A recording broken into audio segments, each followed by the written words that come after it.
नमस्कार, प्रणाम.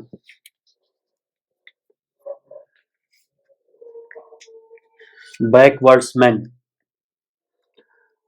Once on a time, Zarathustra also cast his fancy beyond men, like all backwoodsmen, the work of a suffering and tortured God did the world then seem to me.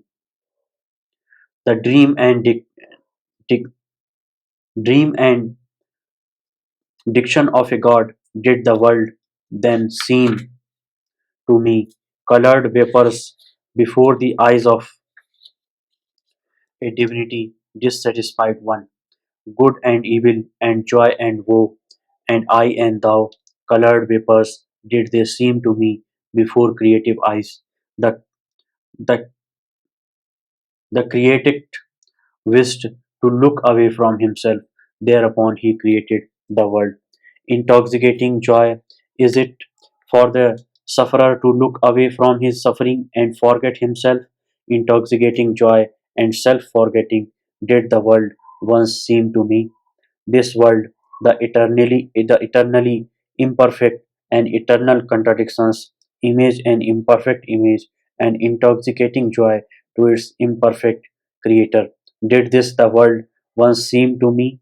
Thus, once on a time did I also cast my fancy beyond men, like all blackbirdsmen beyond men. Foot, for forsooth, ye brethren, that God whom I created was human work and human madness, like all the gods. A man was he, and only a poor fragment of a man and ego. Out of mine own ashes and glow it came unto me, that phantom, and verily, it came not upon me from the beyond. What happened, my brethren? I surpassed myself, the suffering one. I carried mine own ashes to the mountain, a brighter flame. I I contrived for myself, and lo, thereupon the phantom withdrew from me. To me, the convalescent would it now be suffering and torment to believe in such phantoms. Suffering would it now be to me and humiliation. Thus speak I so were backwardsman. Thus speak I to backwardsman. Suffering was it an impotence that created all backwards and the short madness of happiness which only the greatest sufferer experienced. We, weariness which seeks to get to the ultimate which with one leap, with a death leap, a poor ignorant weariness, unwillingly even to will any longer that created all gods and back, backwards. Believe me, my brethren, it was the body which despaired of the body. It groped with the fingers of the infect infatuated spirit at the ultimate walls. Believe me, my brethren, it was the body which despaired of the earth. It heard the of bowels of existence speaking unto it, and then it sought to get through the ultimate walls with its head, and not with its head only into the other world.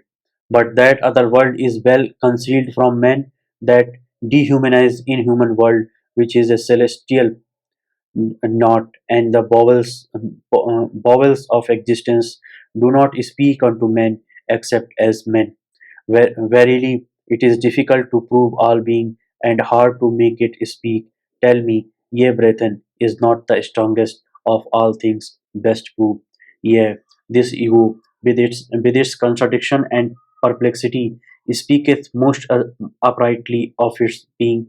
This creating, willing, evaluating ego, which is the measure and value of things, always more uprightly learneth it to speak the ego, and the more it learneth, the more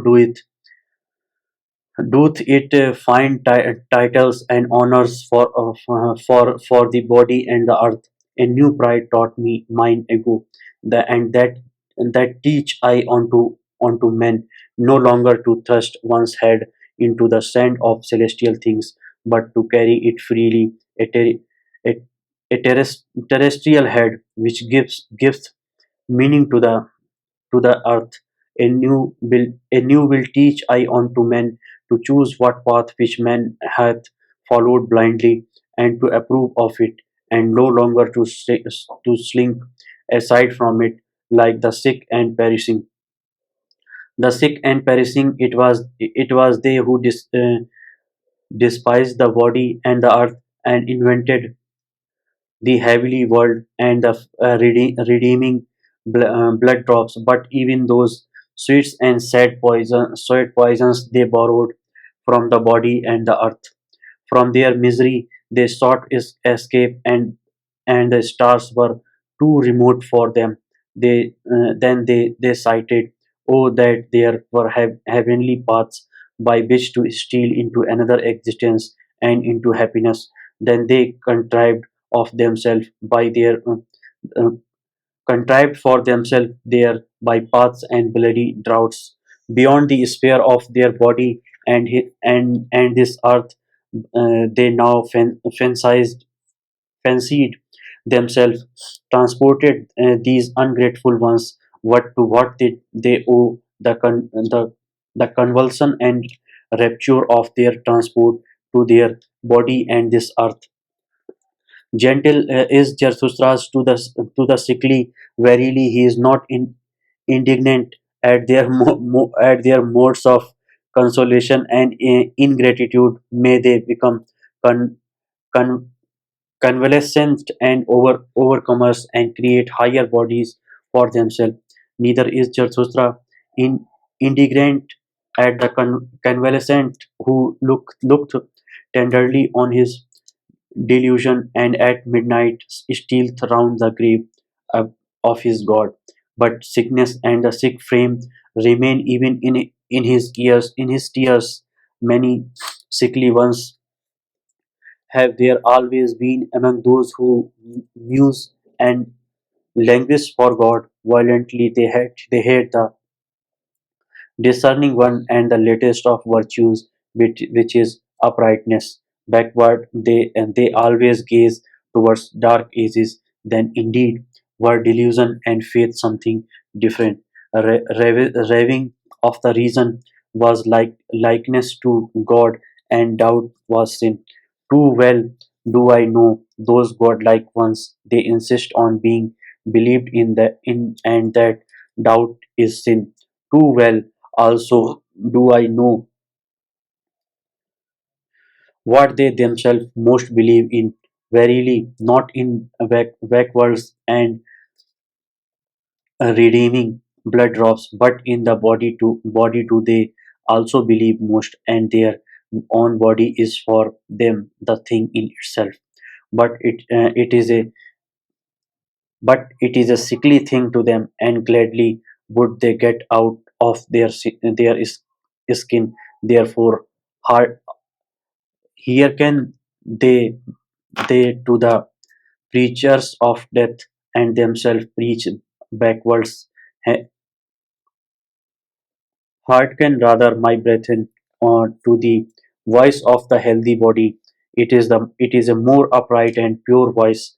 More uprightly and purely speak the healthy body, perfect and square built, and is speaks of the meaning of the earth. Thus spake Zarathustra. Thank you.